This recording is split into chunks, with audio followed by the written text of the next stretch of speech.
İskenderun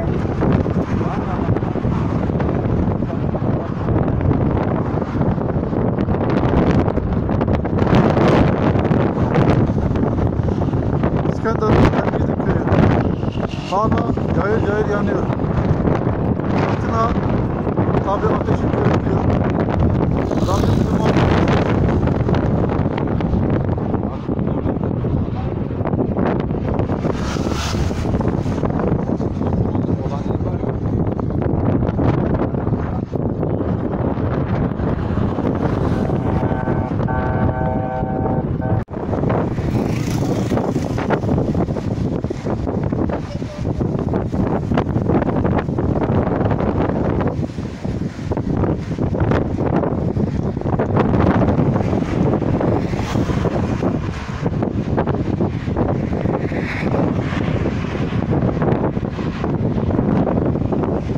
Yolun diğer tarafında fabrikalar yanmış durumda ve hala daha yangın kontrol altında alınamadı.